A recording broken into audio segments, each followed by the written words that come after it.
چې په یمن کې یو بادشاه ابرها هغه د بیت الله په مقابله کې هلته یو کور جوړ کړی د عربو سره سخته دشمني وه هلته یې کور جوړ کړی او هغه به وي تاسو د عربو د مکې بیت الله له څه له ځای دې له راځئ او دلته عبادت کوئ ځکه د بیت الله د وجې نه د مکې د خلکو به خلکو ډېر احترام او عزت به کوو دا خلک به چې کله نورو علاقو ته لاړل نو خلکو بیا ډېر قدر کو عزت پې کو هغه وی د عزت د بیت الله د مخه د هغې خلکو کېږي دلته یو بل بیت جوړوم چې هغې عزت بیا زمونږ کېږي چې ته د عربو یو سړی تللی یمن ته چې هلته یې وکتل چې دلته خو زمونږ د بیت الله شریف په مقابله کې بله کوټه جوړه شوې ده نو د شپې ورننوت پکې لوی اودس ماتې وکړو د بې عزتۍ په خیال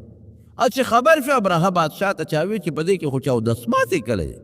وی یاره دا بل چا نه دی کړی خو دا هم هغه د مکې خلکو چا کړی دی زما د کوټې بې عزتي کړی او اتفاق ده چې د مکې یو قافله په دې لاره را روانه وه نو هغوی هلته پړه واچولی نو اور یې د شپې بل کړی نو هغه اور چېرته د هغې نه دغه کوټې ته ورغی او هغه کوټه مکمل وسوځېده نو په هغې نور هم شغله شو هغه اور خو هسې و چېرته چنګاري ورغلې وه سکروټکه ورغلې وه په هغه نور هم غصه شو وی ښه دغه حال دې وګورئ که نه هم پکې راته اودس ماتې کړی دی هم یې راله کوټه وسوځوله بس فیصله وکړه ورځو او دغه د مکې شریفې چې کومه کوټه د بیت الله دا به روانه نو د ابرهه لوی لښکر راغی دا اتیان 200 پکې دا اوښان او یو لوی اتیو مضبوط دا مخکې او رالل او فیصله دا وکړه وی که څوک را سره جنګ کوي خو کو ورسره او که څوک جنګ نه کوي نو موږ جنګ نه یو راغلی د مکې را بیت الله روانو بیا به ځو ټوټې کوو یې دې وخت کې مشر د قوم د حضور پاک نیکو عبدالمطلب نو هغه د قوم مشران راغونډ کړل یې څه به کوو چا وی صاحب جنګ به کوو زمونږ بیت الله به روانېږي او موږ به داسې ورته ګورو عبدالمطلب هوښیار و هغه وی ګورئ موږ د هغې قوم د جنګ د طاقت نه لرو خو یو بادشاه دی او ډېر لوی لښکر یې ځان سره راغونډ کړی دی او اتیان یې راوستي دي او اوښان دي اسونه دي ورسره دا طاقت نشو لرلی داسې به وکړو چې موږ به بیت الله شریف ورته خالي کړو چې خالي یې کړو موږ به ترې غرونو ته و علاقو ته لاړ شو دوی به راشي بیت الله به روان کړي خپله غصه به سړه کړي او بیا به ځي چې دوی لاړ شي موږ به ځان له خپل بیت الله بیا جوړ جنګ څه دپاره بس قوم یې دا خبره خو دې ټیک ده او ابراهیم فیصله کړې وه که څوک زمونږ په لار کې رکاوټ نه شو نو چاته غږ نه کوو بیا بس دغه بیت الله روانو چې ابراهیم څنګه راغی نو د عبدالمطلب اوښان چې ته سرېدل نو هغې ونیولي دا بادشان چې دشمن په کم قوم حمله کوي نو د یرولو دپاره دا لوبې استعمالوي چې دوی ویرېږي او چې کم ساري و په ګوتو ورتلل نو هغه یې نیول هغه یې په خپله قبضه کې راغېشتل نو عبدالمطلب ته چا وي چې سته اوښان یې ونیول د به ډېره ښه ور به شم زه به خپل اوښان ته وغواړم نو دې ورغې خشته جامې اچولی نو ابرهه دغه وخت کې په هغه خپل شاهي تخت ناست و یو ځای کې فړه واچولی نو چې عبدالمطلب سینګ ورغې او ابرهه عبدالمطلب ته وکتل نو په ده باندې اثر وشو په دې ابرهه باندې ځکه د عبدالمطلب په دې تندي کې د نبي کریم صلی الله علیه وسلم هغه رڼاګانې پرتې وي د مخ نه رڼا خته مخ نه انوار وتل هغه پوه شو چې دا خو څوک ډېر معزز انسان دی ډېر محترم انسان دی د مخ نه شغلې معلومیږي مخ نه پته لګي نو ابرهه زر د خپل تخت نه وله راکوشو او ډېر زیات عزت یې وله وکړه او ډېر عظمت یې وله وکړه ورته رغاړه او ابرهه د خپل وزیرانو ته ووی دا سړی خو ډېر مبارک سړی معلومیږي دا مخ یې ډېر مبارک دی دا تندي یې ډېر مبارک دی او که دې سړي مانه مطالبه وکړه چې دا بیت الله مه روانوه ده مانه واپس سم او که ده مانه مطالبه خو ډېر سم سړی دی او ډېر ښه سړی دی د تخت شاهي نه وله راکوشو عبدالمطلب ته وی صاحب څنګه راغلی وی زما اوښان تا نیولي د خپلو اوښانو پسې راغلی ابرهه ورته وی ما خو ډېر هوښیار ګڼلی خو ډېر ساده وختې ډېر ساده وی ولې وی اوښ څه شی دی نیکبخته زما چې څه ولیدې زما په زړه کې ستا قدر پیدا شو او زما په زړه کې ستا ډېر لوی عزت او عظمت پیدا شو او فیصله مې دا وکړه چې که ته ماته وایې چې دا بیت الله مه روانه واپس ده نو ستا به نه واپس ځم نو ایله اوښان غواړئ ما خو ته به د هغه خپل بیت الدیت او حفاظت غواړې نو ته اوښان غواړې عبدالمطلب ورته څه وایي ګوره هوښیارتوب دې ته وایي وایي زه د اوښانو مالک یم د چا مالک یې د اوښانو نو خپل اوښان غواړم او د بیت الله مالک بل ذات دی که هغې تپوس کولی شي ودي کې که نه کوي نه دی کوي انا رب الابل ورب البیت هو الله، زه د دې ایبلو د دې اوښانو مالک یم او د بیت الله مالک بل ذات دی، هغه ته الله وایي. زه خپل شی غواړم، الله یې د خپل شي تپوس وکړي. هغې ویې ډېره ښه اوښان یې وله ورکړه، ویې ته خپل اوښان بوځه. هغه خو خپل اوښان بوتل، مکې ورته خالي کړه. خو چې ابرهه د مکې په حدودو کې را داخل شو، اوس هم د مزدلفې او د مینا په دا منځ کې بس اخري د مینا اینډ او مزدلفه شروع کېږي هغې سره، بدایه مزدلفه دغه ځای کې د مینا ختمیږي او مزدلفه شروع کېږي، چې دغه ځای ته یې لښکر راورسېده. نو چې کوم مشر اتی محمود د هغه نوم، د هغه مشر اتی هغه نور مخکې نه ته، اب واپس ته ښي طرف ته هم ته، ګس طرف ته هم ته، شا ته هم ته، خو مخکې نه ته. او ده به اتی وهه خو اتی مخکې نه ته. نو الله د دریاب د طرف نه ابابیل لوچت کړل، توتکرو په شانتې. دا توتکري دي، دا زمونږ په دې جوماتونو کې چې دا کوم توتکري موتکري وي، دقسې توتکري تور تور واړه واړو او لنډې لنډې سټونې او هر یو سره 3 قطقانې، یو قطقانې په مخوکه کې، یو په یو پنجه کې او بل په بل پنجه کې، او راتلل به او د بره نه به ډرون حمله کوله. دغه ځای نه به یې شی راخطا کو. خو چې کوم یو کاڼی به یې راخطا کو، نو د انسان په دا سر به ولګېده او د سر نه به ترې نیغ لاندې ووته، چې څومره د ابرهه لښکر و ټول مردار شو. خطا ابرهه خدای پرېښوده، پکې مردار نه شو، د هغه اتیو تښتېده، هغه سره خدای څه تیل وکړه، هغه په لاره کې رب العالمین په هغه ننکې او دانې راوښې جوړې. وجود یې داسې شو چې سخا شو، سخا یمن ته واپس ونه رسېده، په لاره کې په هغه اتي د پاسه وجود یې سخا شو، سخا ګنده او ختم. دا واقعه چې بیت الله خدای بچ کو او د بیت الله مقابلې لپاره چې د اتیانو کم لښکر د ابرهه او ملګرتیا کې راغلی، دا د پیغمبر علیه السلام د ولادت مبارک نه 50 ورځې مخکې دا شوي دي. لا حضور پاک مبارک د خپلې مور په ګیرو کې دا واقعات شوي دي. دا بله نښه شو د نبي کریم صلی الله علیه وسلم، پیدایش نه مخکې دا غټې غټې کومې نښې چې موجود دي، دا بله نښه شو. عبدالمطلب چې کله زمزم وکنستېده، نو د خدای نه سوال وکړ، وی خدای پاک زمزم می وکنسته، یو عبادت می وکړو، اجیانو لپاره مسافرو له اوبه رالې، او هغه زما د نیکه د ابراهیم او د اسماعیل علیهم السلام د هغوی هغه اوبه دي. الله یو سوال درنه کوم، یو زوی مې د خدای زامن ګڼ زامن راله راکړل، او خدایه که 10 زامن دې راکړل، نو یو به پاکستان په نوم الالو. دا نظر به خلکو کو، منښته به یې کول، لکه اوس د ګرد د چې دي نه منښته کوي، بیا د خپلو بچو منښته کوله. نو خدایه که 10 زامن دې راکړل، یو به ستا په نوم پکې الانو. نو پروردګار هغه دعا قبوله کړه، 10 زامن وله خدای ورکړل. چې 10 زامن خدای ورکړل، یو ځل اوده دی، نو خوب یې ولیده، نو خوب کې ورته څوک وایي نظر دې پوره کړ، منښته دې پوره کړ. خدایه څه مطلب؟ او دا خو ما ویلو چې که 10 زامن مې شو، یو پکې الالو. دا سوچ نظرونه ګورې ښه نه خرونو، یو خلک اوس هم نظرونه کوي. نبی علیہ السلام فرمایي وی نظر تاله فایده نشي در کولی او تاوان نه نشي بچ کولی. ډېر خلک وایي که نه یاره که دا کار مې وشو نو زه به ګډه لالو، که دا کار مې وشو نو زه به دا خیرات کوم. دا خدای سره جوړې جاله مه کوه. نبی علیہ السلام په خپله فرمایي، حدیث دی، وی نظر تالن فایده نشي در کولی او نه د تکلیف نه بچ کولی شي. انما یستخرج به من البخیل، خو بخیل پیسې نه ورکوي، د دې نظر په برکت ته خدای پیسې راوباسي. نظر ولې کې خدای سره جوړې جاړې کې، خو څه تکلیف درته ورسېد نو پیشکي خیرات وکړه. دا مه وایه چې که دا کار دې وکړه نو ګډ به حلالوم، اوس نه ګډ حلال کړه نو خدای به دې کار وکړي. خدای سره جوړه کړې چې که خدای کار دې حلال وکړه نو خیرات دله کومه، او که دې ونه کړه بیا دله نه کو. ولیوفو نذورهم، او چې دې وکړه نو بیا به یې خامخا پوره کړې. که دې ونه کړه دا کار دې ونه کړه بیا به نه کو. دا بیمار دې راله جوړ کړه نو دیګ به پخوم، او که دې جوړ نه کړه دیګ به نه پخوم. خیرات به کوم یې ګنې نه که دا کار وکړې نه یې کوم. خدای پاک وایي رکو مې ځله نه مه کوه خیرات، زما دې خیرات ته ساجد دی. لکه ما ته یو سړی وایي یاره که دا کار دې وکړه نو دا شی به درله درکوم، او که دې ونه کړه نه یې درکوم. زه خو محتاج یم، زه خو به یم چې ودرېږه یاره دا کار کول غواړي چې دا شی خو راکړي که نه. خدای چاته محتاج دی، الله به یې رکو مې درنه. نو نبی علیہ السلام فرمایي که نظر د خدای تقدیر نشي بدلولی، نه خیر در کولی شي، نه د نه شر ختمولی شي، بخیل شي نه ورکوي، نو د دې نظر په برکت ترې راوځي. نو وروره زمونږ خلک نظرونه وکړي نو بیا څه وایي، یاره بس که خیري که دا کار مې وشو که نه نو زما دا غوا دا به حلالو.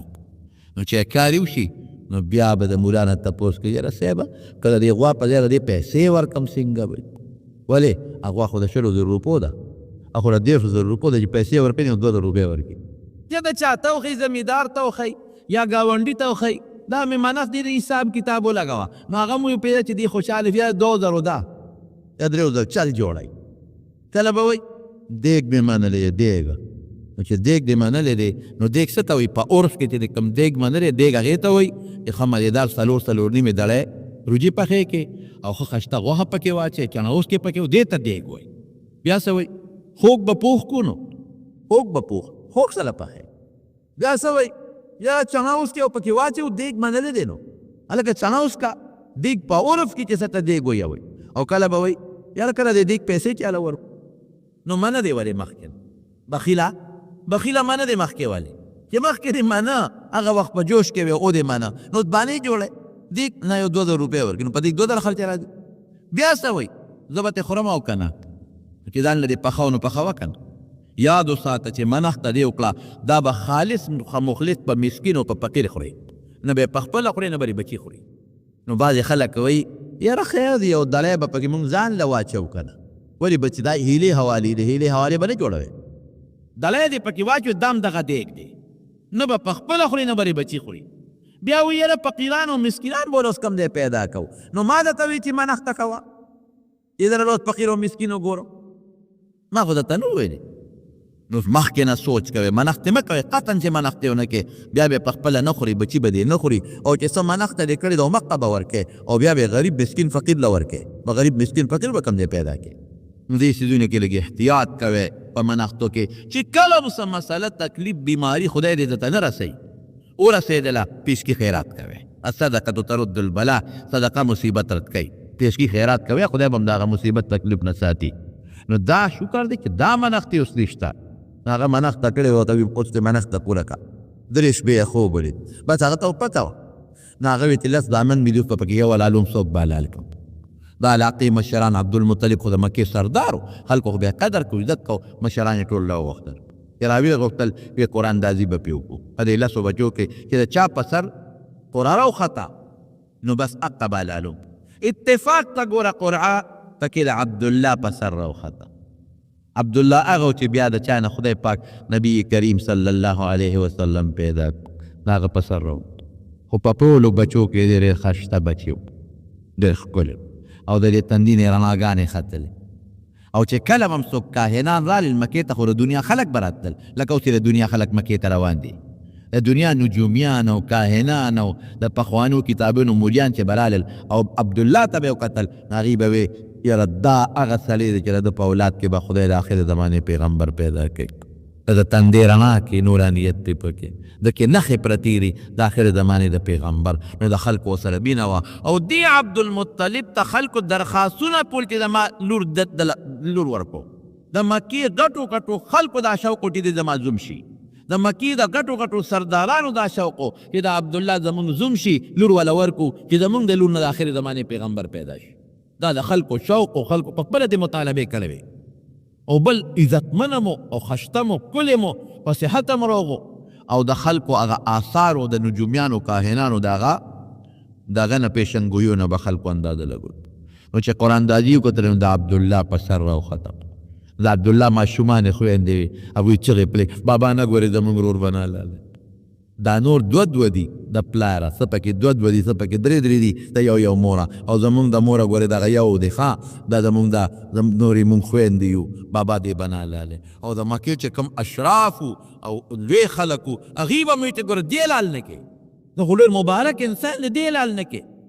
بیا قرآندازي واچوله بیا به د هغه په سر راخته بیا قرآندازي بیا به د هغه په سر راخته ویې څه وکړم نو مشران ولې یو مشوره ورکړه هغوی ورته ویې داسې کار وکړه چې اوښان راوله د سره اوښود راوه د دې عبدالله او د هغه اوښانو کې قرآندازي وکړه نو که د عبدالله په سر راوختله نو دې حلال که که د اوښانو په سر نو اوښان باید د په ځای حلال شي نو سیا به 10 اوښان یې راوسته نو چې قرآندازي وکړه نو بیا د عبدالله په سر راوخت نو بیا اوښان 20 کړل نو چې 20 اوښانو د عبدالله منځ کې قرآندازي وکړه بیا د عبدالله په سر راوخت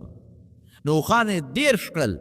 بیا د په سر کړل نو اوښان بیا ورته 10 زیاتول اخره کې 100 اوښان شو یو خو 100 اوښان بل خو عبدالله نو چې قرآندازي وکړه نو د 100 اوښانو په سر راوخته نو خوشحاله شو او د مکې خلک هم خوشحاله شو او هغه ماشومان لوڼه هم خوشحاله شوې. نو د نبي علیه السلام د پلار د سر په بچ کېدو کې عبدالمطلب سلو خانه لال کړي. او نبی علیه السلام مبارک به فرمایل وی انا ابن الذبیحه، وی زه د هغه دوو کسانو بچی یما چې د چا ذبحه د خدای په نوم منلې شوې ده، یو زما پلار عبدالله او یو زما نیکه اسماعیل علیه السلام. اسماعیل علیه السلام هم ابراهیم علیه السلام منښته کړې وه چې زه به زوی حلالوم. الله ورته وی زوی دې حلال کا. اسماعیل علیه السلام یې بوته حلاله وی، خدای پاک بچ کړ، د هغه په یوه سیګړ حلال شو. یو اسماعیل چې هغه هم خدای په نوم باندې ذبح دپاره منلی شوی و، خدای بچ که په یو ګډ په سر کې د جنت نه ګډ راغلی دی. او یو زما پلار عبدالله چې د هغه د الله په نوم په ذبحه کې منلی شوی و، سلو خان حلال کړو، خدای پاک بچ کړو. دا به په دې به نبي ته هم فخر کو. هغه عبدالله چې کله برابر شو نو نښې پکې وي، یو ځل ځنګل ته تللي و، چې ته د پخوانو کتابونو خلک راغلي و او تورې ورسره وې. هغوی ته دا پته وه چې دا عبدالله نه به الله د آخرې زمانې پیغمبر پیدا کوي. نو هغې د مرګ پسې ګرځېدل، دې مونږ مړ کړو. او ځنګل ته دې اوتې و، نو هغې پسې ځنګل ته لاړل. چې ځنګل ته ورپسې لاړل، تورو پسې په دې حمله کوله. نو خدای پاک د غیبو نه مخلوق را پیدا، د غیبو نه. او هغه چې کوم خلک د عبدالمرګ پسې راغلي وو، هغه یې په مخه کړل، ویې شړل، اوس یې حمله کړه.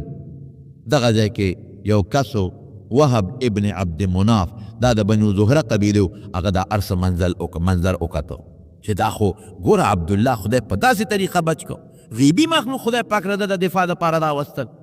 او د هغه قاتلانو نه بچ کړل. غیبي خلک هغه دا هر څه ولیدل. نو ما خو تاسو ته ووایي چې د عبدالمطلب نه خلکو مطالبې کولې چې ستا د عبدالله له موږ لور ورکو. نو دغه سړی چې دا وهب ابن عبد مناف دا چې دا قسمت خدای د هغه ویښ کړی و. عبدالمطلب دی د بنو زهره قبیلې و، ډېر هوښیار او مالدار سړی و. عبدالمطلب ورپسې ستا دې ولېږه، وایي که ستا خوښ د ما عبدالله بچی دی او د مکې چې چا نه غواړم په خپله خلک لونه ورکوي، نو څنګه دې خوښه ده؟ هغه وایي دا خو زما دپاره فخر دی چې ستا دې دوی له خپله لور ورکړم. ما دپاره فخر دی، ستا د دوی برکات خو ما لیدلی دي. ځنګل کې خو ما ولیدل چې خلکو په حمله کول او غیبي خلکو بچ کړه، خو ما لیدلی دي. بلکل شابه راځه او زه دې لور درکو. نو قانون بدو په هغه زمانه کې چې چا څوک بلال او نکاح به وتړله، نو بیا به د نکاح نه پس د هلک هغې سخر کور کړی او څو شپې پاتې کېده. دا قانون، دا هر علاقې خپل رواج. نو عبدالمطلب لاړه او د هغه دوه لوڼه وې، یو یې د ځان له وغوښته او یو یې عبدالله له وغوښتله.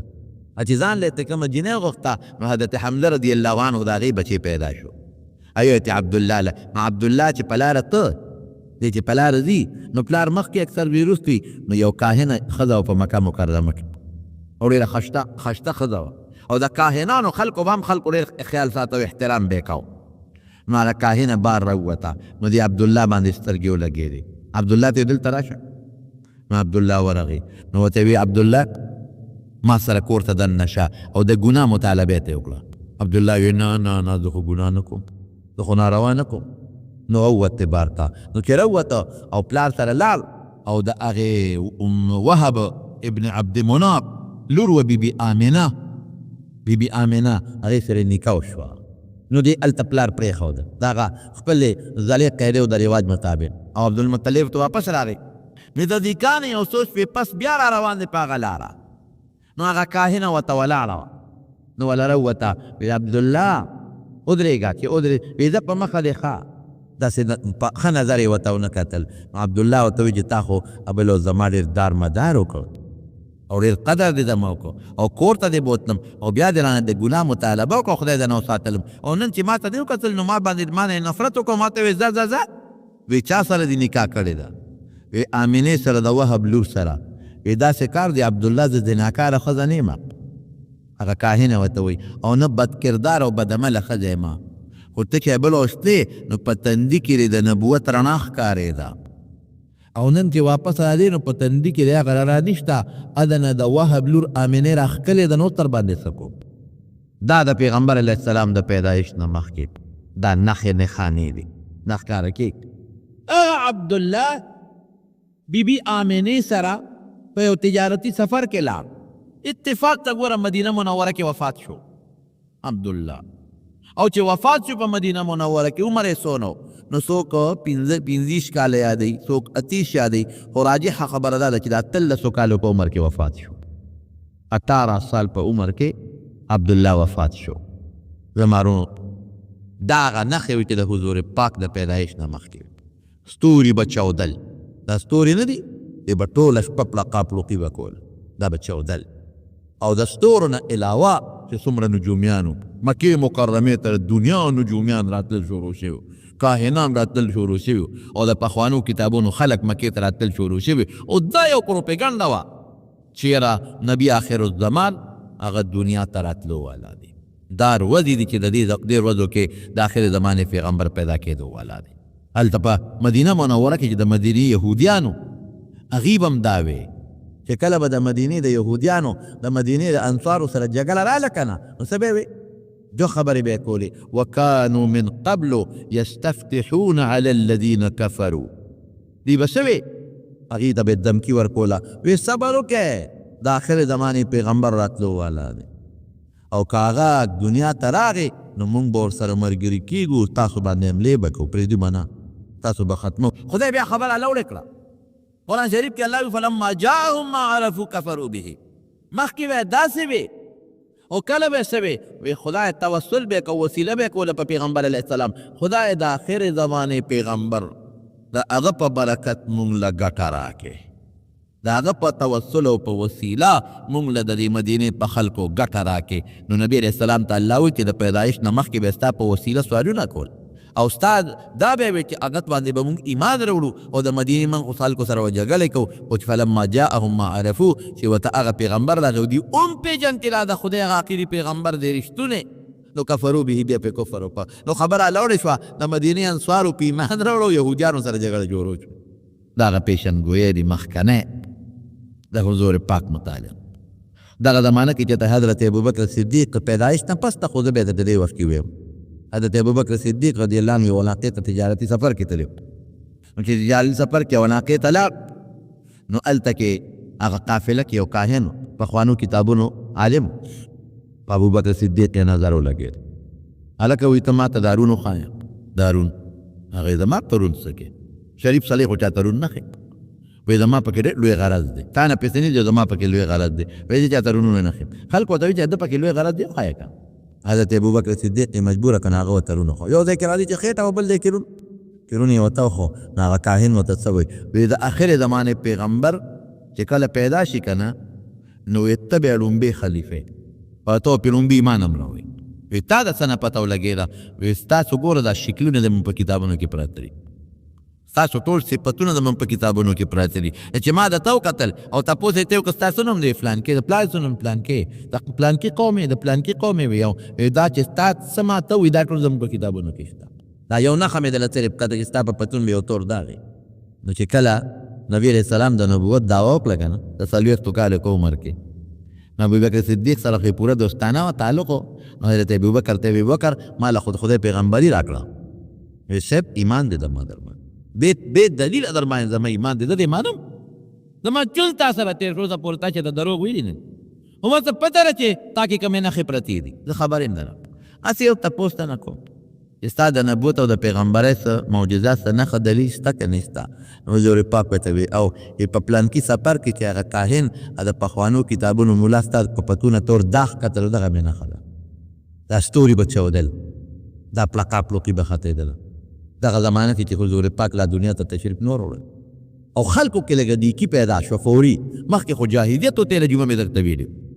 خلکو کې لږه نیکي پیدا شوه. بعضې خلک راووتل هغې ویې لکه د بوتانو عبادت نور نه کوو، یاره دې موږ له څه راکړو. چا به یې دا زناکاري بندو، چا به یې دا ناروا او دا ګناهونه چې دا ډاکې او دا غلاګانې کېږي دا بندول پکار. داسې قسمه خبرې پکې شروع شي. او د دنیا خلک مکې ته راتلل به او معلومات به یې غشتل، څه نوی کار خو شوی دی او که نوی کار نه دی شوی. دا د نبي کریم صلی الله علیه وسلم د پیدایش د مخکې هغه علاماتو چې خدای پاک په دنیا کې رو ښکاره کول. نسب اعلا بهترین نبی کریم صلی الله علیه وسلم فرمای وی خدای پاک دا نسبونه چنولو، نو په ټولو کې بهترین نسب چې کوم شان که پیدا کړ نو هغه د اسماعیل علیه السلام نسب او هغه بیا چنول نو په هغې چې کوم بهترین نسب هغه د قریشو و او بیا قریش چنول نو چې په هغې کې کوم بهترین نسب نو هغه د عبدمناف و نو هغه بیا چنول نو په هغې کې چې کوم بهترین نسب هغه د بنو هاشم و نو هغه چنول نو په هغې کې بهترین نسب بیا د ما راوختل. نبی علیہ السلام فرمایي چې زه د ما نه واخله تر د آدم علیه السلام پورې په بهترین نسب کې خدای پیدا کړی او په بهترین قوم کې خدای پیدا کړی او په بهترین قبیله کې خدای پاک پیدا کړی. دا هغه نښې وې د حضور پاک د پیدایش نه مخکې او بیا د نبی علیه السلام د پیدایش په وخت کې یا د پیدایش نه پس چې کوم بعضې حالات دي چونکې میاشت د ربیع الاول ده او انشاءالله په آینده جمعه کې درته بیان دعا وکړې رب ذوالجلاله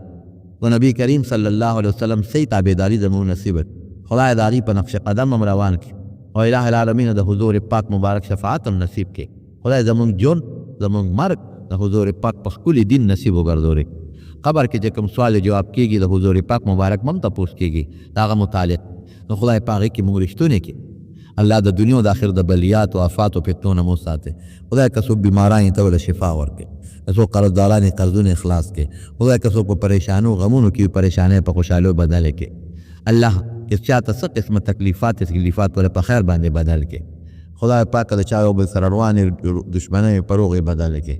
او څه بعضې دوستان د هغوی روان دي عمرې دپاره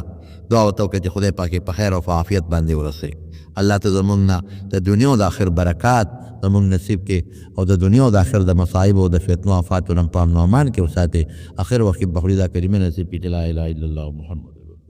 دا محترم اوریدونکو د شیخ الحدیث مولانا محمد ادریس صاحب په دې 611 نمبر 61 کې تاسو موضوع اورېده د حضور پاک د راتلو نښې. دا به تاسو ته پېښور ښار کې بیرون کچرې ګیټ اشرف روډ سیف فقیر خان ناصر خان کیسټ هاوس کې د ناصر خان او حیدر خان سره ملاویږي. د دې نه علاوه د شیخ الحدیث مولانا محمد ادریس صاحب د هرې جمعې تقریر به هم تاسو ته د دې دوکان نه ترلاسه کېدی شي. ټلیفون نمبر دی 255 تر مخکې دې باندې سره سپی راغلی هغه په پیشو ورکوپ کړی او دوکاندار څه غټ خوار چې دا خو قیمتي پیشو دی نو بوله مې ساتلې ده او هغه دې راله ما تکړه هغه تور اوچته کړه سپی یې پیو سپی یې مړ کړه باندې چې تور اوچته کړه خوار چې قیمتي سپی دې مړ کړه دوکاندار یې وو هغه د دوکاندار رونه راله بګا کې وو د یو غځېده مړ شو شیطان دې ودرېده ټول کار هم په خپله وکړ ټول کار ما صرف ګوته راښکلې وه نور کار تاسو کو یادوی ما هغې بیخ دې وزه خو په دا ګوته کې دې ټول چل وکړ او هغه دې ګوته نه دلته لته ناست وی هغه درېم غرق او تباه کړه. نو دا ان کید الشیطان کان ضعیفا الله وی الفنان په دې پټ ناست دی خو په یو ټکي تښتي یخنس د خدای په نوم باندې. حدیث کې راځي نبی علیه السلام فرمایي چې کله شی بانګ وویده شي نو شیطان تښتي او پیزونه اچوي له دراتم بانګ دومره یریږي او چې کله آمد شروع شي نو بیا تښتي پیزونه اچوي خو چې په مانځو درېږي نو بیا راشي نو د زه ته کښېني نو چې سلام وکړ دی زه نه ویم حضور پاک فرمایي نو بیا راته پته نه چې درې مې وکړل او که څلور مې وکړل هلکه ما څو رکعاته وکړل زمونږ په کلي کې په علاقه کې یو خان و هغه به ډرایور ته وي پلان کې زما اودس شته او که نشته هغه پدې مونږ نه څه خبر علم خو په خپل لفظ حضوري دی ته پېژنه اودس دې پېژنه ویل که ما څو رکعاته وکړل موږ ته څه خبر یو لا شیطان حتی یخطر زړه کې بیا القاج نو مانځه نه پارس وي بلا یې درې پته نه لګي چې څو رکعاته نن نه کوي. قربان شم د ښکلي پیغمبر د دې وجې نه الله پیغمبر علیه السلام له ډېرې خوبۍ او ډېر زیات عظمتونه ورکړل او په داسې وخت کې راولېږه چې د جاهلیت او د کفر دومره تیارې خورې وې چې د هغې مثال په دنیا کې چېرته نه موجود شوی لکه د هغې یو څو مثاله درته اوسې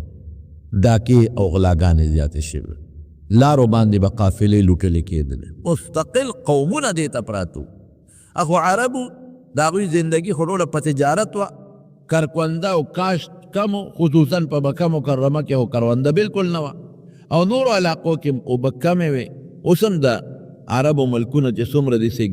سنګستاني دي او د شګو او د کاڼو او د غرونو نه ډکه علاقې دي او کم سمندر دریاب اوبه چې دي ترخې اوبه دي په هغې استعراف کول هم نه شي نو دوی به شام ته تلل تجارت لا یمن ته به تلل تجارت لا او د هغې نه به مالونه راوړل نو دا قافلې به په لاره تلې نو بعضې ډاکوان به غله به په دې لارو کوڅو کې به ناست ولې داسې په پټه نه په ښکاره باندې غلاګانې زیاتې شوې ډاکې سیاسې داسې قافله به نه وه چې هغې سره به خپل مضبوط څوکیداران څومره څوکیداران به قافلې سره دي یو قوم به پې غونډ راغی هسته به یې لوټ کړ ته یو مېړه دا یو د جاهلیت دویمه پکې د جاهلیت خبره څه وه دویم پکې بدعملي عامه وه فحاشي او بربنډتوب حتی کې چې د بیت الله نه به طواف کو نو هم به بربنډ تاوېدل مکمل به یې جامې ویستې رابلل قریشو ته به یې مونږ له جامې راکې که قریشو به له جامې ورنه کړې نو بیا به د بیت الله نه بربنډ طواف کو هلکه وی مونږ خدای ته د خدای په جامه کې طواف کو د بنده په جامه کې طواف نه کو چې دا کمیس او پرتوب دی د خدای جامه دا سرمن ده دا به بربنډ لګي او د بیت الله نه ګیر چاپېره طوافونه به یې کول او که دسماتې له بتل دوه ملګري بلکل حیا ختمه وه نو د دې ځای نه بتل او دسماتې له هغه بانډې او میرې او شولګرې ته نو جامې به یې ویستې جامې به یې نه وې کمیسونه او پرتوکونه نو لنګونه به یې وات اکثر د پرتوک په ځای به یې لنګ او د کمیس په ځای به یې د ځان نه څادر تو کړی نو اکثر به بربنډ روان و په دې یو طرف به یې څادر اچولی او باقي به ټول بربنډ و دی ژوند و چې یو انسان د بیت الله طواف په بربنډتوب کوي اندازه ولګوئ چې دی به نور څومره حیاده کړي دومره بېحایي پکې عام وه ښځې به بلکل سرتور سر ګرځېدې د ښځو مټې او لاسونه او خېټې به ښکاره لکه اوس که تاسو ګورئ نو اوس هم دا رواج ورو چلیږي ورو دا روان دا بربنډتوب عام شو دا جاهلیت دی د حضور پاک مبارک رڼا چې څومره قیامت نږدې کېږي نو د هغه د هدایت اثرات ورو کمیږي او د کفر او د جاهلیت هغه رسمونه هغه بیا پیدا کېږي نو زما وروڼو بربنډ طوافونه د بیت الله او دسماتې له بتلل بربنډ بتلل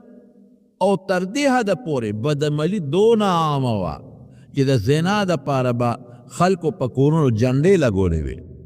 ابه نښې وې چې که د چا بدعملۍ ته ضرورت راځي او شوق راځي نو دې کور ته دې ورځي دې کې به د هغه خپل خواهش پوره کړي چې دومره د جاهلیت زور شي او بدعملي دومره عامه شي چې خلک د بدعملۍ دپاره په کوټو په کورونو جنډې ولګوي اندازه ولګوي نو چې څونه بېحیایي به او چې بیا به ګڼ کسان دا شرم به هم پکې نو دا حیا به هم نه وه ګڼ کسان به ورل په یو کور باندې او هغوی به هغه خپله ګناه وکړه په هغه کور کې دننه چې ګناه به یې په کور کې دننه وکړه او د هغه ښځې به کله ماشوم پیدا شو د هغې به بیا مختلفې طریقې وې بخاري شریف کې راځي مختلفې طریقې به وې دا د بی بي عایشې صدیقې رضی الله تعالی عنها واقعه دا خپله بیان کوي ګڼ خلک به ورل په یو ښځه او په یو وخت کې به ګڼو خلکو خپله ګناه وکړه د هغه ښځه چې به کله ماشومه شو نو بیا به یې هغه ټول سړي راوغوښتل بیا کېنول او ورته به یې وی تاسو ته خپله پرته معلومه ده که نه ما سره هم ګناه کړې ده او مونږ معلومه ده نو بس د ښځې چې به په چا ګوته کېښو دا به د ماشوم پلار و په یو به یې ګوته کېښو دا ماشوم ستا نه دی ښه د دې ماشوم جامه د دې ماشوم ډوډۍ او د دې خرچه او زما خرچه دا به پرته هغه به انکار نه شو کولی دا به د دوی رواج او قانون به بچې به د هغه نه شو د هغه زوی به شو او کله به یې داسې وکړل چې هغه زمانه کې به یو قسم خلک علم قیافه به وه د دې لاسونو د خپو د دې نښو نه به معلومات کول هغه قایف به یې راوغوښته هغه کس هغه ته به یې هم راوغوښته او دا زناکار سړي به یې هم راوغوښتل وی دې ماشوم ته مه ګوره او دې زناکارو ته مه ګوره چې دا ماشوم د چا نه دی نو هغه به د لاسونو او خپو دا نښې وکتې او د مخ د ماشوم هم او د هغه زناکار هم نو په یو به یې ګوته کېښو دا د ده نه دی بسه به د هغه بچی و دومره د زنا او د بدعملۍ زور شو او دومره بې غیرتي به په دغه خلکو کې د جاهلیت د خلکو کې چې دوی به په خپله یو سړي نسب به خراب او کمزورې نسب والا قسم دې چې دا بیان کوم ما له پې حیا راځي ما له حیا راځي او دا حدیثو ثابت دی او د عایشې صدیقې رضی الله تعالی عنها د خولې خبره ده او د جاهلیت بیان دی نو ځکه درته وایم د هغې زمانې نو عایشه بیبي فرمایي وی چې د چا نسب به خرابو او څوک به بیکار او پروت نسب والب نو ښځه به چېته یو د کلي چې کم خان به یا د کلي د اوچت نسب خاوند و نو هغه له به یې ښځه ولېږل چې ته ورسره بدعملي وکړه او زمونږ په نسب کې د هغې لوی سړي بچې پیدا شي حیران به شي سر لکه دې زمانه کې خلک څاروو سره دا چل کوي څاروي د ښه نسل دپاره لیږي غوا میخې او ګډې او چیلې د ښه نسل پیدا کولو دپاره یو خوا بل خوا لیږي. قسم دې دغه جاهلیت زمانه کې به خلکو خپلې ښځې د ښه بچي د پیدا کېدو دپاره د اوچتو نسبونو سړو له لیږلي. دا څومره جاهلیت. او دې به چې لږ ور مخکې شي نو خلکو ډېرو خلکو د خپلو سکه خویندو سره نکاحګانې کړې وي. خپلې خویندې د ډېرو خلکو په نکاح کې وي. او نور خو پرېږده، ترور پرېږده او چاچي پرېږده او خورزه پرېږده، خپلې سکه خویندې د ډېرو خلکو په نکاح کې وي. او چې دین هم لږ ور مخکې شي نو سړی به غوږونه نیسي چې خدای دا کم خلک و. ډېر خلک پکې ده چې خپلې سکه میندو سره یې نکاحونه کړي. دومره جهالت. دا ولې جهالت زیات شو چې تیاره څومره زیاتی او بله پکې بلکې د بله په قدر سړی پوهېږي. که دروازې بله بلي نو څوک د بله په قدر نه پوهېږي. او که تیاره وي او داسې مادیګري وي نو بیا هم د بله په قدر څوک نه پوهېږي. او چې دا ښه پوره شومه دم شي او ښه پوره تیاري شي او ته پکې بله بلکې رڼا شي نو خلکو ته د بله قدر معلوم شي چې خو دومره رڼا تیاري ختمه کړه. نو دا د کفر او د ګمراهۍ تیاره دومره عامه وه چې هغې کې الله پاک د نبی کریم صلی الله علیه وسلم د ذات اقدس په شکل کې یو نر او یو سپومۍ راښکاره کړه چې قدر معلوم شي، پته ولګي چې د دې پیغمبر مبارک د برکت نه خدای پاک څومره لویه تیاره د ګمراهۍ ختمه کړې. دا خو زمارونو د دې خلکو بې حیایي وه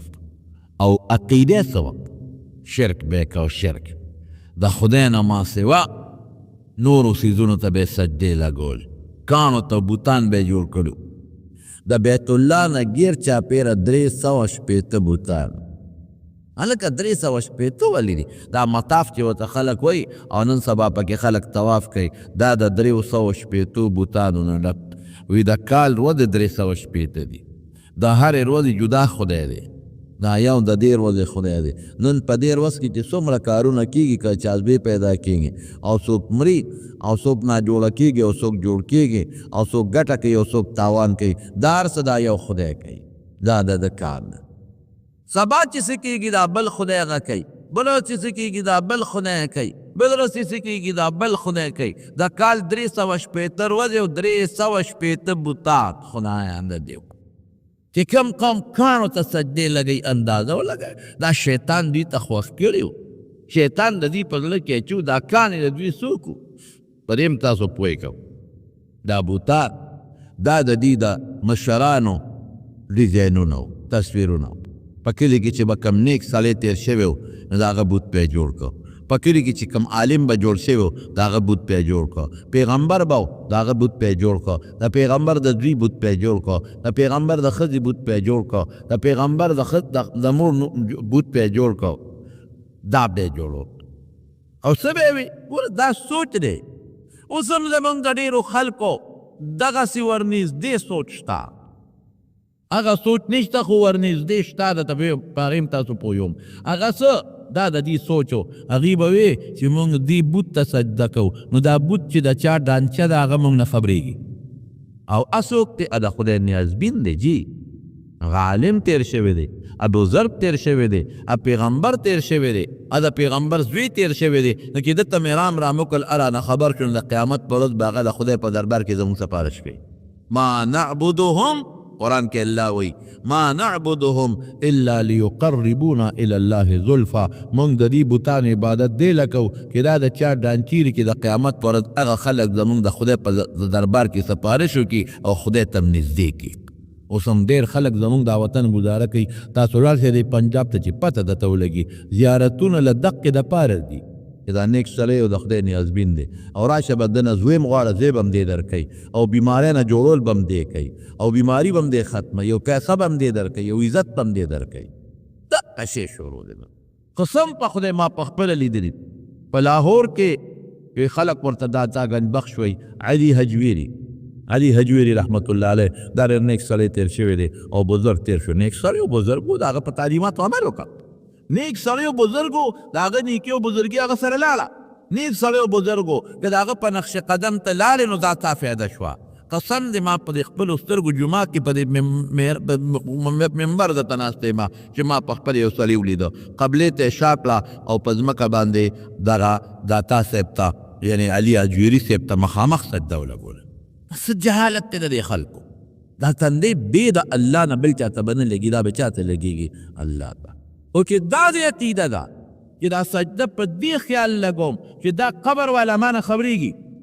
او دا سجده په دې خیال لګوم چې دې زما د خیر او د شر مالک دی، ما له خیر راکولی شي، ما نه شر ختمولی شي، دې ته شرک وایي. او رب العالمین په قرآن شریف کې فرمایي ان الله لا یغفر ان یشرک به ویغفر ما دون ذلک لمن یشاء. که هر قسمه ګناه دې کړې ولاړې مړ شوې نو قانون په خپل ځای دی، خو که خدای در باندې رحم کوي درته به وبخي. قانون په خپل ځای دی، خو که د قانون نه بالاتر الله رحم کوي درته به وبخي، هره ګناه به درته وبخي. خو شرک که ته سړی مشرک مړ شو باس دې کې د خدای رحم نشته، دې به لازما همیشه په دوزخ او په جهنم کې پروت دی چې خدای نه بخي. ټول خلق په دا ګناه کې مبتلا دي نن سبا، او هیلې باندې ورته جوړې. دا هیلې باندې خو د مکیندوانو سره وي، اوس دا ورنږدې چې د هندوستان ته هغې کې بوتانو ته رام رام کې دا هیلې باندې دلیل هغوی سره هم شته، بې دلیل هغه هم نه دي لګیا. همدقه وایي چې دا بوت د چا دی؟ چې دا د فلانکي دی، ګوتم بت دی. ګوتم بت خو ډېر لوی سړی و جي، او ډېر نیک سړی و، او د خدای ډېر مقرب انسان و. نو چې دې بوت ته سجده کوم هغه ګوتم بت ما نه خبرېږي، هغه به زما په درباز کې سفارش د الله نه کوي. دا بوت ته ډېر نیک سړي تېر شوی دی جي. هغه نیک سړی څوک و؟ دا د هغه زوی بوت دی، هغه د خپل زوی سفارش نه کوي، ما به هم کوي. منځونه نشته، روجې نشته، هېڅ هم نشته. زه تللی وم یو کال لاهور ته، دغه د ربیع الاول میاشت وه، یو ګاډي والا سره ډرایور سره پل ناست وم، زما لا خیال نو هغه هلته کې ځای په ځای ځای به په دوکانونو نو په بلډینګونو نو ځای به په څه ورته ویلې کېږي په بازارونو کې دا چراغان، دا بلفونه او پړقا پړوکې، ټوله شپه ښځې نر داسې نیم عریان بربنډ په دې سړکونو ګرځي. دا جلسې دي او جلوسونه دي او لوډ سپیکرې دي او نعتونه دي او غوبل دی. هغه ډرایور چې رو که نه هغه ځان سره پنجابیه کې لګي او سره علاقه و. ما خیال نو شپه زموږ یو بل ځای کې وه، نو ما هغه نه تپوس وکړه هغه ډرایور نه، مې دا څه چل دی؟ آپ کو پتہ نہیں؟ بس ابن تعجب یې وکړ. میں کیا عید میلاد النبی الگ گیا، نے نماز پڑھ لیا؟ نہیں نماز پڑھیں گے، کوئی بات نہیں. منہ نے خبر نہ ولیا استنجا دے نہ تکڑے، چار ادام دے نہ کڑے، منہ نے خبر بس پدی خوشالے گئے کہ ما بلفنا ولا بول پدی بدی خدای بخي. اطیعوا الله و اطیعوا الرسول، قرآن وی زنویم چې دا خدای او د رسول تابعداریو کا الا به بخلی کېږي. قسم په خدای کته د ورځې 50 کروڑه کرته وې چې د پیغمبر علیه السلام امتی او زما په پیغمبر علیه السلام سره ډېره زیاته مینه ده، او په کورونو کې د دنیا چراغان کې لمونځ نه کوې، روژه نه نیسې، د پیغمبر تابعداري نه کوې، نشته بخل باله کېږي چې د پیغمبر اتباع وکړې. ولکم فی رسول الله اسوة حسنة لمن کان یرجو الله والیوم الآخر. الله وی ما درې نمونه درلېږي د پیغمبر علیه السلام په شکل کې. حضور پاک په خپله سجدې لګوي الله ته، دومره اوږدې سجدې لګوي چې خپې مبارکې وپړسېدې حتی تورمت قدماه، دومره اوږدې سجدې لګوي. بی بی عایشه صدیقه ټول روژې نیسي، او دغه نیکانې بیبیانې چې زموږ ایمان دی او یقین هم دی د حضور پاک په خبره چې دا د پیغمبر د جنت بیبیانې دي. حضرت ابوبکر صدیق ته وګوره، حضرت عمر فاروق ته وګوره، حضرت عثمان ته وګوره، حضرت علی مرتضی ته وګوره، او حضرت حسن او حسین ته وګوره. په عبادتونو ځان له دا خبره چې کونډې سولولې دي او صدقې به ورکولې، هغه خو اسانه خبره وه چې د پیغمبر برګي یاستې مونږ خدای بخي، هسې هم د جنت زیری شوی. اصل سید عبادت او تابعداري ده، بلې نشته. دا په صرف چراغان کار نه کوي چې صرف چراغان به کوم، او صرف په جلسه او په جلوس کار نه کوي، جلسه او جلوس به کوم مه کوه. دا جلسه د سیرت دې لپاره وکړه چې خلکو ته د پیغمبر عقیده وښیې، چې خلک د پیغمبر عقیدې پسې روان شي. د ربیع الاول جلسه دې لپاره وکړه چې خلکو ته د پیغمبر اخلاق وښیم، چې خلک د پیغمبر په شان ښکلي اخلاق پیدا کړي. د ربیع الاول جلسه دې لپاره وکړه چې خلکو ته د حضور پاک مبارک تاریخ وښیم، چې ما نه خپل پیغمبر او خپل مشر هیر نشي، او د هغه سیرت او کردار خلکو ته وښیم چې هغه کردار خلک خپل کړي. دا نه چې ما چغې رولې ووالې او ما چې لوډ سپیکرې مو چلولې او ما نارې مو والې او ما نعتونه مو یو مونځ نشته او روژې نشته او ناولې به ګرځم او ما به خدای بخي. ولې زما د پیغمبر علیه السلام سره عشق دی. عشق دې ته نه وایي، عشق دې ته وایي چې د معشوق خبرې له به وزن ورکوي. مجازي عشق بلي د پیو مجنون، هغه د لیلا او د مجنون قصه وه. مجنون راغی نو د لیلا د کور مخې ته هغه بیابان کې دیرې ونیوله که زه چې نور څه نه کېږي نو د لیلا د در و دیوار ته خو به ګورم کل په دې دیوال خو به نظر پرېوځي که نه نه لیلا ته چا چې لیونی خو راغلی دی او هغه مخامخ ځنګل کې درته ناست دی او خدایا ډوډۍ موډۍ ویسم نشته وږې تږې ناست دی نو د هغې پې رحم راغی نو هغه نوکر یې له یو جام پی ورکړله خادم له وی دا وله یو څه دا جام پی وله روزانه وړه او چې مجنون ته د لیلا د کور پی میلو شو بیا جامو کې کم دی دی خو دا پی ما ته لیلا را لېږلي دي او لیلا را لېږلي دي دا اوس که خو چې دې خواران نه شي پی غریب یو شپه یو ورځ وسکل بله ورځ چېرته یو مجازي مجنون پکې پیښ شو چې خبره خو د پیو ده هغه راغې غوره خغوني و دې خوا کېناسته اذا شقیمه بشیر جانو بشیر جان په مونږ رښتونی حقیقي عافیت دی خدای دې خوشحاله کړي هغه دې خوا ته ځای ونیوه او اذا شقیمه هغه پی به هغه نوکر چې وړل هغه مجازي ورته لار کې ناست نو چې ورخ ته څوک نږدې وي غوباغ وځي نو هغه هغه سکل هغه غریب دقسې هغه اصلي مجنون پاتې شو ته یې بدله زم عاشق عاشق ډلی لکه دې زمانې د عاشقان مجازي لیلا چې څومره د پی ولېږل هغه نوکر ته وایي او چل وکته وایي دونه موده د مجنون دا پی وسکل اوس یې ګورو چې واقعي حقیقي مینه شته او که مینه نشته دا جام نن د پیو موړه دا یو سا او دا پی چې وسکل د مجنون ته وایي چې لیلا وینه پکار ده دا جام را ډک راک خو زه پته ولې چې پیو له لاس یو که نه ما سره مینه هم شته چې کوم مجازي چا چې پی څکلي و ټول عمر چې جام یې وله یوړه ورته یې ویې دا څه دي جامه وی لیلا را کړې دي وینه غواړي وی پی راوړه پی راوړه وی وینه غواړي مړه شه وینه غواړي پی راوړه تږې اوږې ما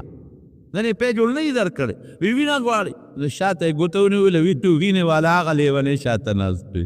زه پیو والی یم پیو مجنون راوباسه هغې غریب خو یو ورځ دو پیسې نه وي باقي خو ده والي چې هغه له جام یوړه وی لیلا وینه غواړي وی وینه غواړي بیا بس زر یې چاکو راوویستنې راوویستله په دا مخ کې ومنډله د دې مخ دا به یې خوښی راویویستتې یاره د دې لاس تا به یې خوښی نو یو اندام کې به یې شی منډه او د هغې نه به یې وینه لیستله د دې اندام به یې نه خو د دې به جامې وره ډک هله شا به زر وله وړه دې ته حقیقي مجنون وایي پیو والا نه نو چې دا صرف په دې میاشت کې چغې روړي ووایي که نه او خلک په د ځان ښکاره کي ریاکاري وکړي چې زه خو عاشق یم او نور میاشت کې مونځ نشته روژه نشته صدقه نشته دین پسې خبرې کوي کور کې دننه ښځې بربندې ګرځي ټوله ورځ په انټرنیټ باندې او په موبایل باندې پردو ښځو تصویرونو فلمونه ګوري اشتیا وایي دا د پیغمبر تابعدار دی تاسو وایي دا دوکې والا دا هغه پیو والا مجنون دا حقیقي مجنون نه دی حقیقي خو به د پیغمبر تابعداري به کوي دې دپاره الله پیغمبر را لېږلی دی دې دپاره را لېږلی دی چې هغه دین په نورو دینونو غالب کی او ما درته وي د دین غلبه ته ده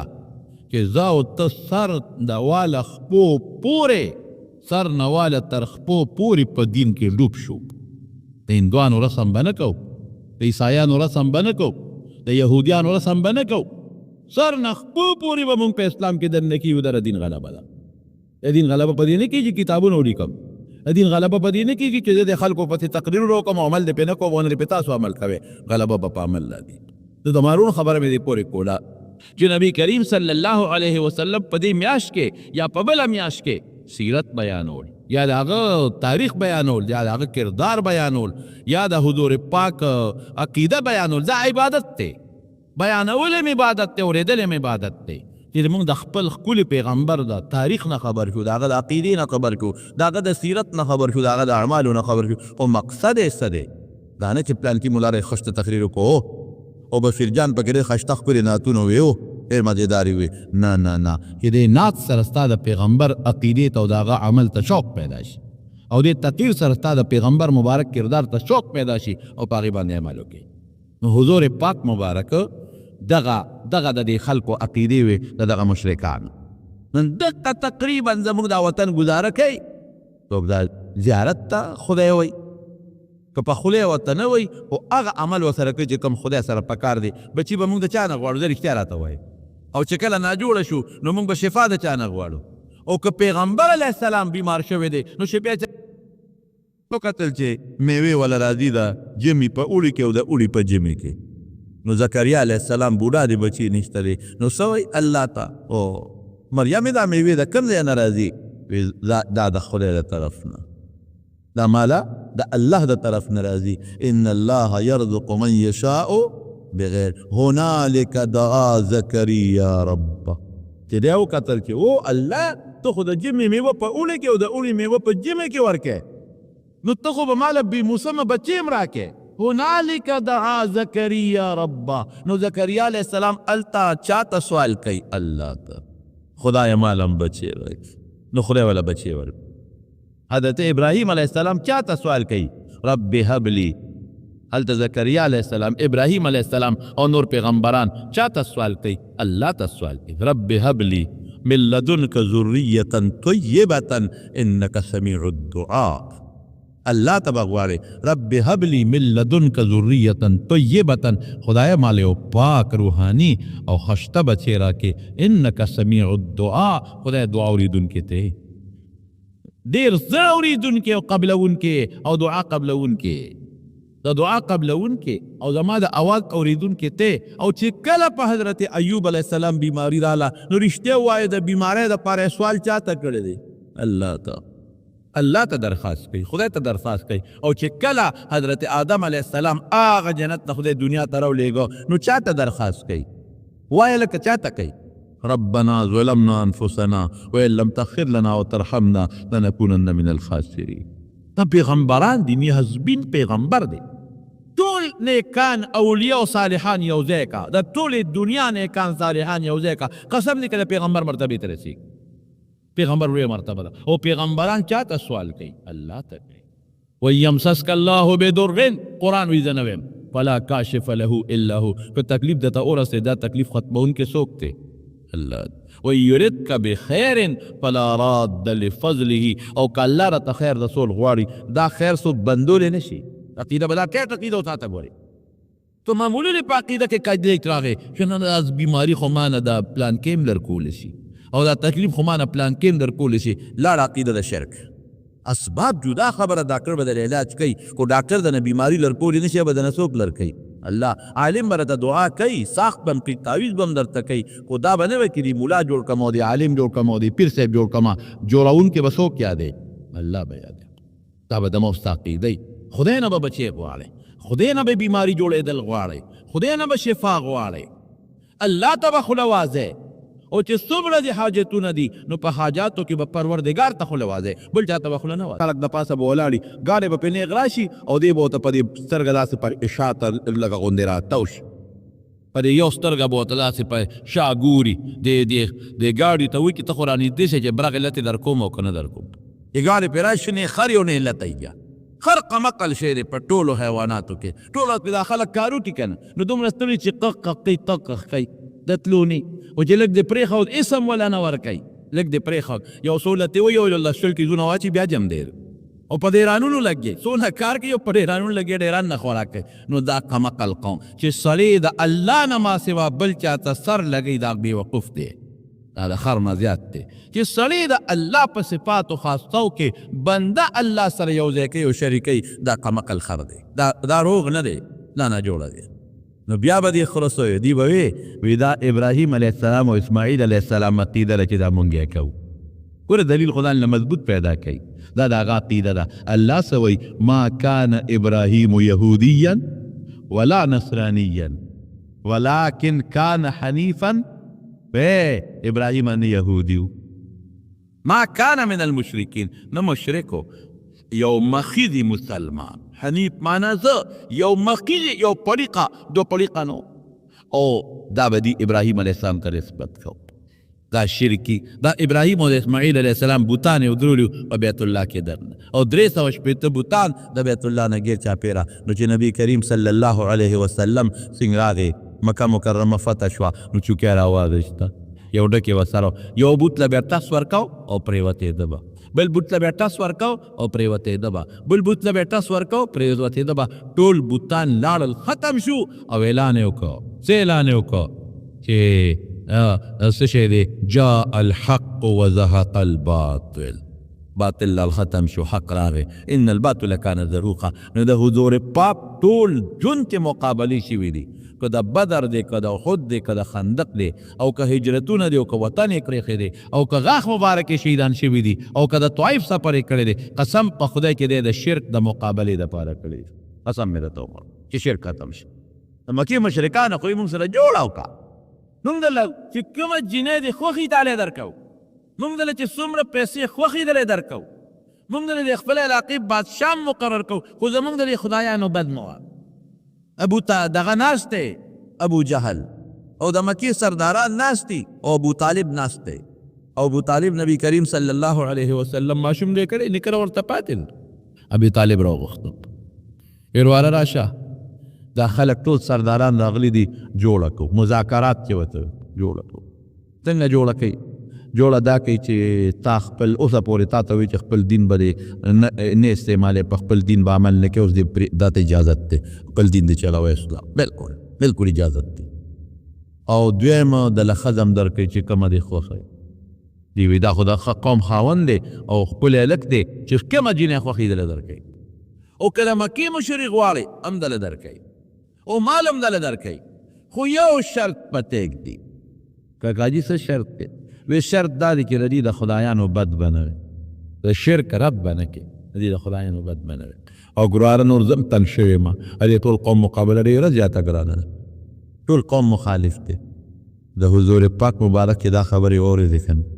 د سترګو کې اوښکې وبین چې دا زما تره خو زما په شا ولاړو. ابو طالب خو ډېر لوی حیثیت و، د ده د وجې نه خو زه لږ محفوظ وم، لکه چې تره م رانه جوړ بې اداره کېږي. نو څه وایي؟ وایي کاکاجي دا مشران د ټول ور دې له نه یم راغلی چې ماله دې خلک ښځې راکړي، نه دي پکار، مال مې هم نه دی پکار، بادشاهي مې هم نه دی پکار، دا خو لا ښځه او مال او بادشاهي ده. زما د په هغه ذات قسم یې چې دنیا ته پیغمبر را لېږلی، که په دې یو لاس کې راته انور کېدي او په دې بله کې راته سپومۍ کېدي، خو چې الله راته کوم دین ویلی دی به خامخا بیانو. دویمه خبره پکې نشته. او کاکاجي خیر دی ته مه خفه کېږه، که ته تنګ یې او د دې قوم مقابله ته وې زه نشم کولی او تا ته تکلیف وي، نو خیر تا نه نه خفه کېږم، پروا نشته دی. سترګو کې اوښکې وګورې ته روان شو. ابي طالب ول آواز وکړ واره دلته راشه، ستا څه خیال چې زه به تا یوازې پرېږدم؟ د زره دی یو دین دی زما د دوی، تا یوازې نه پرېږدم، د دې ټولو لاس خلاص دی، څه دې خوښوي کوه ځه. نو د نبی کریم صلی الله علیه وسلم دنیا ته راتلل څه دپاره شوي دي؟ د دغه شرکي عقیدې د رد دپاره، چې هر څه د الله په اختیار کې دي، د بل چا اختیار کې نشته. دا نور ټول د اسبابو په درجه کې دي. زوی خدای ورکوي، بیماری خدای راولي، بیماری خدای جوړوي، جون خدای ورکوي، روغ صحت خدای ورکوي، مال خدای ورکوي، عزت ته خدای په لاس کې دی. دا ښکلې عقیده نبی علیه السلام خوره کړه په ټوله دنیا باندې الحمدلله. بل یو جهالت پکې بل څو جواری به کوی، اوس هم ډېر خلک جواری کوي، د جواری بورسو مختلف قسمونه دي خلک یې کوي. نو دا جواری به کوله او د جواری به څه طریقه کوله. په بیت الله کې دننه د ابراهیم علیه السلام او د اسماعیل علیه السلام بوتان یې جوړ کړي. نو هغه بوتانو کې د هغوی غشي ورکړو، یو لاس کې هم غشي او بل کې هم غشي، په دې غشو به دوی جواری کوله. د هغه غشو هغه اوسپنې به نه وې، تش ډکي به لکه خلکو ته دا شو کوله چې دا د ابراهیم او د اسماعیل دا جواری د هغوی یو طریقه ده علیهم السلام. چې ته په سفر به څوک تلل که نه، د منجور هم پکې مزې وې. اوس هم د زیارتونو د منجوریانو مزې دي، د منجور هم پکې مزې وې. نو دی کې په سفر به تلل نو رابلل، نو منجور ته به یې وې ته زما پال وګوره چې زما را سفر د کامیابۍ دی او که دا د ناکامتیا دی، لاړ شم او که نه. نو منجور به صاحب هغه خپله بټوره وویستله، غشي به پکې و، بیا وړقول چې بیا وړقول یو به یې ته راوویسته. نو په هغې به یې لیکلي نعم او دا کار کوه، دا کار دې کېږي. او چې هغه غشي به راووت چې په هغې به یې لیکلي ولا وی دې کې تاوان دی، دا سفر مه کوه، پیسې به ترې منجور واخېستې. هلکه دا ښځه کومه چې دا ښځه به ښي او که دا به راله بدی،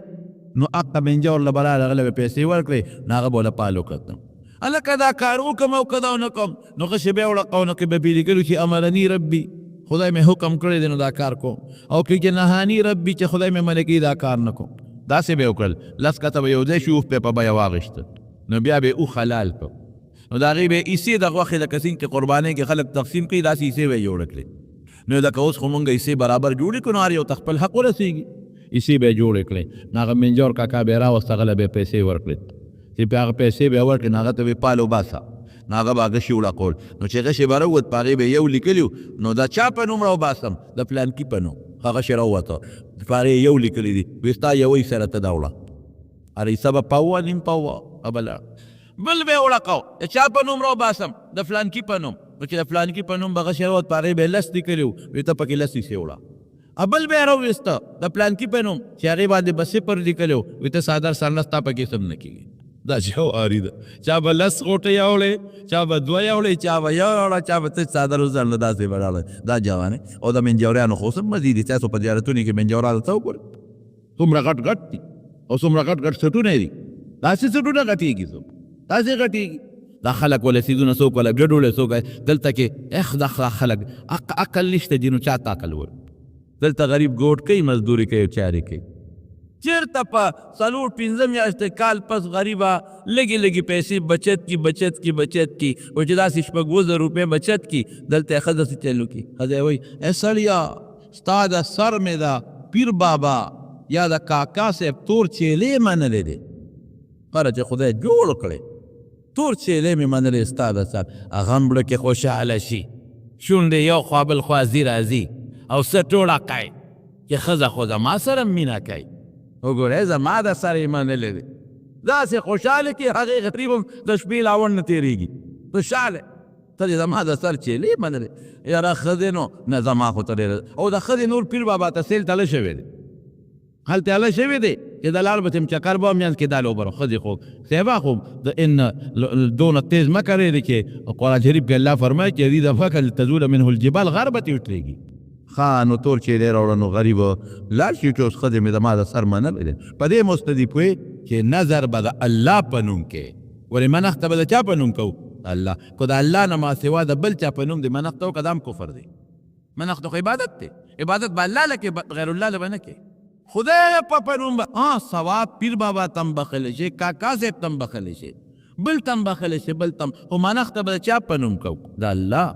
صرف د الله په نوم نو دې لال شي په میلو ګرځي غریب کې ته تور کیلې را پیدا نو چې تور کیلې را پیدا کړي نو بس هغه پیر بابا له لاړ شي کاکا صاحب له لس پنځه لس ماشومان هم سي په اوږه سواره کړي او شي د ګوتې نه نیولي او زه د یخنۍ بوسم خو بیا نه خو ګرمۍ کې خولې پې بیږي نو پیر بابا له لاړ شي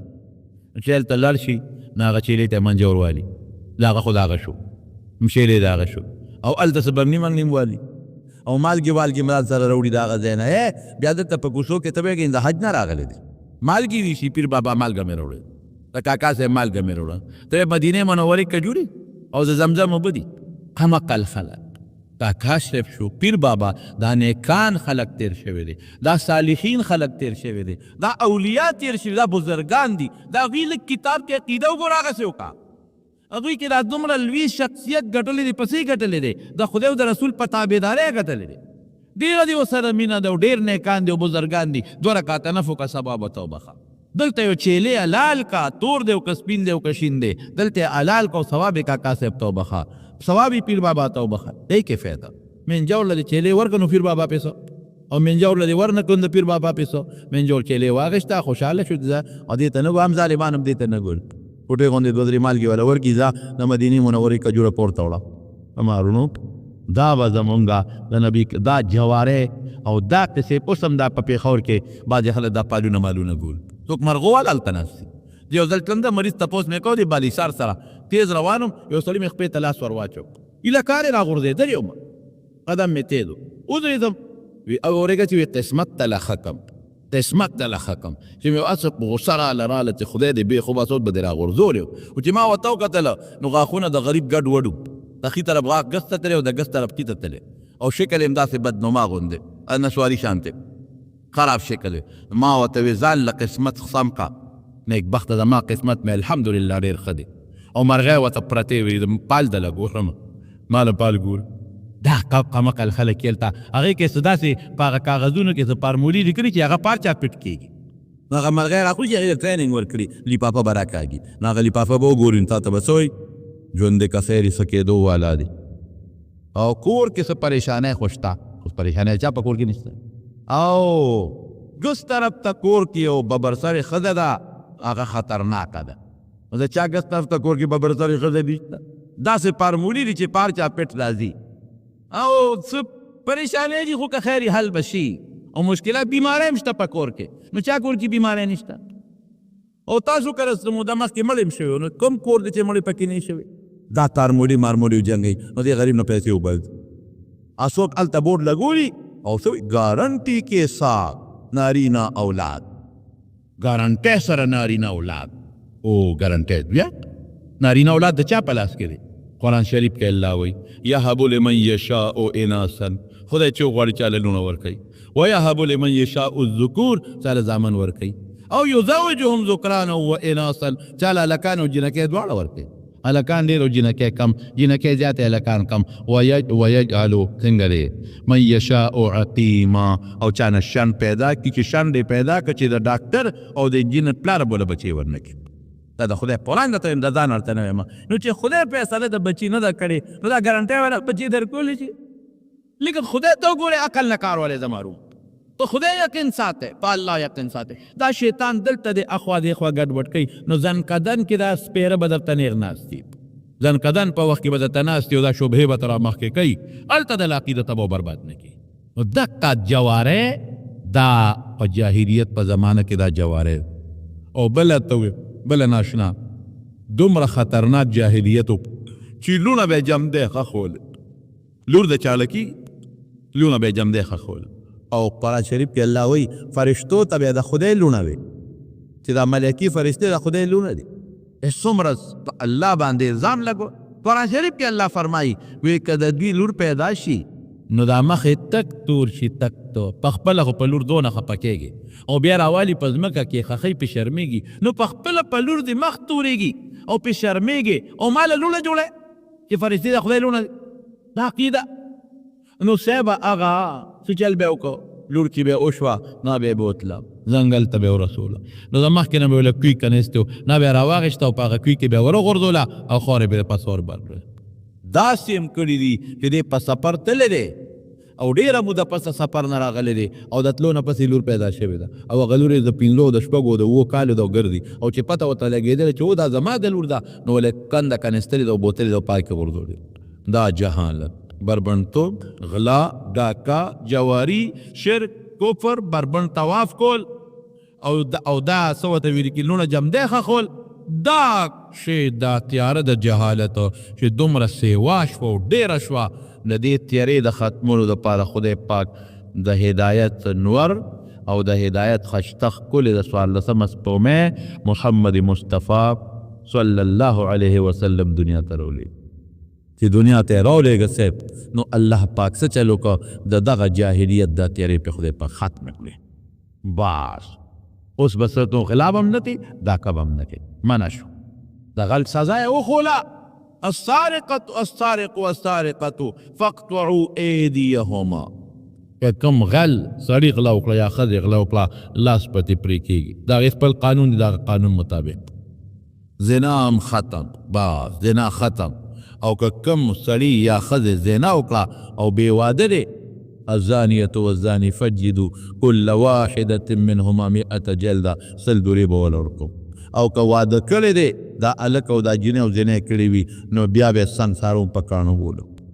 دا هم ټیک شوه او ډاکه به هم څوک نه کوي که یو سړي په چا ډاکه وغورځوله نو هغه مجرم هم لاړ مجرم شو انما جزاء الذين يحاربون الله ورسوله څنګه دی ويسعون في الارض فسادا ان يقتلوا او يصلبوا وتقطع ايديهم وارجلهم من خلاف او ينفوا من الارض ذلك جزاؤهم في الحياة ذلك نو الله فرمای چې ډاکو دی دغه بیا دا سزا ده دغه څلور قسم دي دغه ډاکو د څلورو قسمونو څلور قسمه سزاګانې الله په دې قرآن شریف کې ذکر کوي ذلك لهم خزي في الحياة الدنيا ولهم في الآخرة عذاب عظيم اغلب بیا لاس او خپه به ترې پرې کوي یو لاس ښی لاس او ګس خپه یا ګس لاس او ښی خپه او یا به وجني او یا به دغه کې دا په شولی کې به یا به دا جیل کې چې د وطن نه به شړي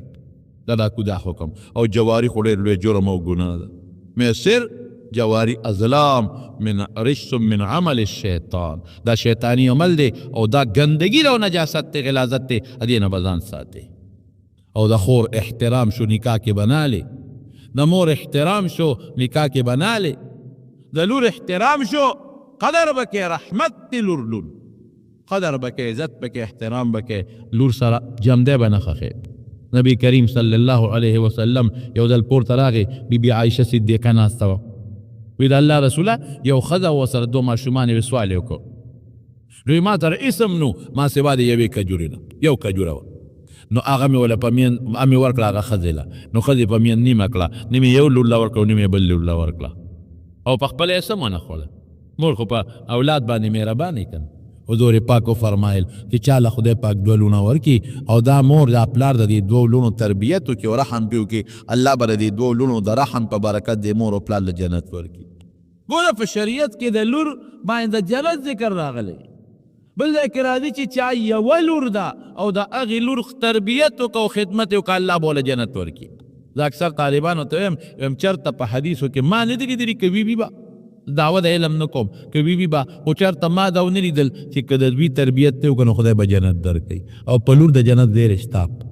که لور پیدا شوه او دی یې ښه تربیت وکړه نو خدای پاک به له جنت ورکړي. ګوره خلک وي اسلام ښځو له حقوق، اسلام ښځو له حق ورکړه. جاهلیت کې به یې ښځې ښخولې جم دی، حق ول اسلام ورکړه، میراث یې وله ورکړه. او د ښځې خو نیم میراث دی د سړي په نسبت، ما بالکل نیم میراث د سړي په نسبت شته، خو په دې ذمه داري نشته، ذمه داري په سړي ده. ته خو خیراتي وله نیم میراث د هلک په نسبت ولې نیم ورکوې، دا خو په کور کې ناسته ده ګټه وټه خو به دا نه کوي، دغه به وله کوي،